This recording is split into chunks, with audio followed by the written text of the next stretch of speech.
Hello, I just wanted to demonstrate a concept real quick. What you're looking at on the screen right now is a cellular automata configuration that I've set up.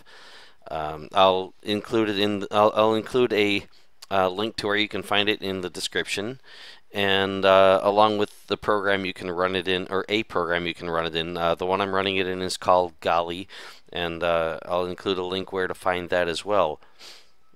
What I wanted to demonstrate here, this is a concept I had mentioned briefly in one of my videos about GenePool, in that speciation could be simulated by treating each separate pool or each separate pond as a separate species. Whatever is in it, that's the confines of that species. Of course, unlike biological life as we know it, that allows you to take something out of one species and place it in another species to see how the results are when they interbreed. Science will probably allow us to do that eventually. I think we already have some ability to do such things to increase the chances of crossbreeding between things that are normally considered separate species. But at any rate, I'll go ahead and run the simulation. And as you can see, there's stuff moving around up in the corners. There's nothing in the center at all.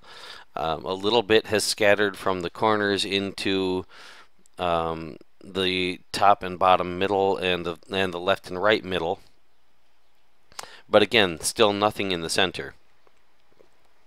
What I've done is I've set up some simulated ponds here, and these are not evolving organisms in here. They're just simple cellular automata, HPP, basically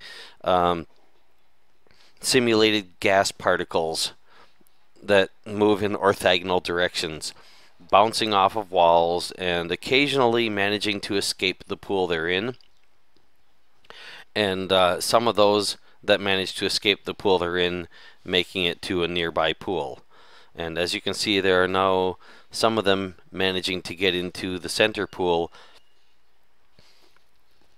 If we leave this run, eventually we can end up with a different pool empty instead of the one that started empty. Instead of the center one, I mean.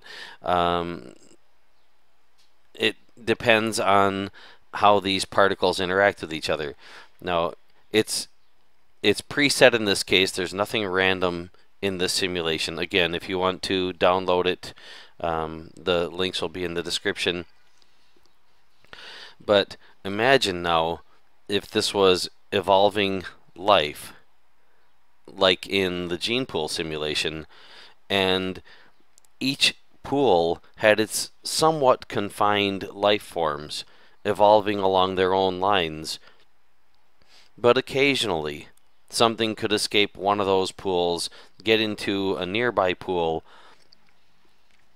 and have some effect on that population there. This is just a concept I'm throwing out there.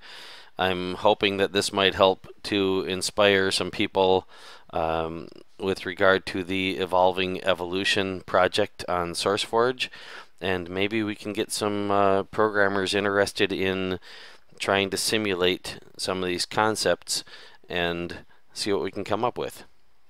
Thanks.